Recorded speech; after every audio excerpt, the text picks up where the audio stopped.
China and the US were moments away from triggering a major military incident in the South China Sea, according to a report on China Central Television. There are mounting concerns that war could break out between the US and China. An accidental military conflict could erupt as the US floods the region with its soldiers. This comes amid a high-level Pentagon plan to send US troops to the Pacific to be in close quarters with China. Tensions between the two superpowers have been steadily rising over the past few years as China seeks to consolidate its control and hegemony over the disputed waters. The US has beefed up its military presence and activities in the region in an attempt to counter Beijing's increasingly aggressive posturing. This has involved both more frequent freedom of navigation patrols along with aerial reconnaissance missions. Subscribe Daily Reveal TV. Also click the bell icon for upcoming videos.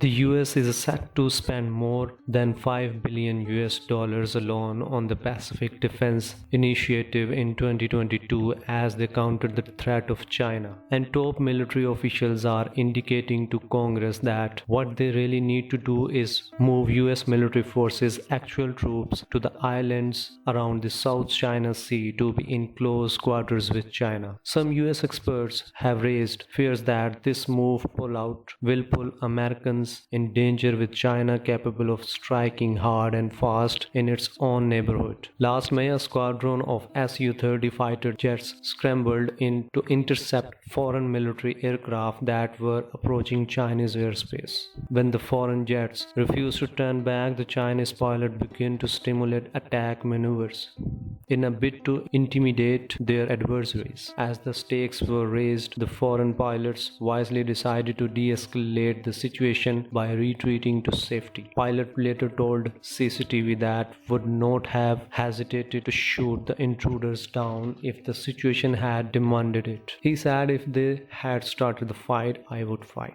According to monitoring carried out by the South China Sea Strategic Situation Probing Initiative, the US Air Force sent at least 35 spy planes to the region last May. In the same month this year, the US doubled the effort by sending at least 72 spy aircraft to the region. A senior advisor to China Arms Control said that Washington has increased its effort recently to gather intelligence on the People's Liberation Army. He claimed that the US has been sending electronic reconnaissance aircraft and anti-submarine aircraft for close-in reconnaissance operations. Last week, the US said it needed a combat credible presence in the South China Sea to deter Chinese aggression. Ali Ratner, the nominee for US Assistant Secretary of Defense, told the Senate Armed Service Committee that a combat credible forward postures of forces was required to deter and, if necessary, deny a fait accompli scenario. China has responded to the plans by criticizing Washington's Cold War and zero-sum mentality. Senior advisor to China Arms Control said the international community should know more about the persistent strategic threats the US is posing to China,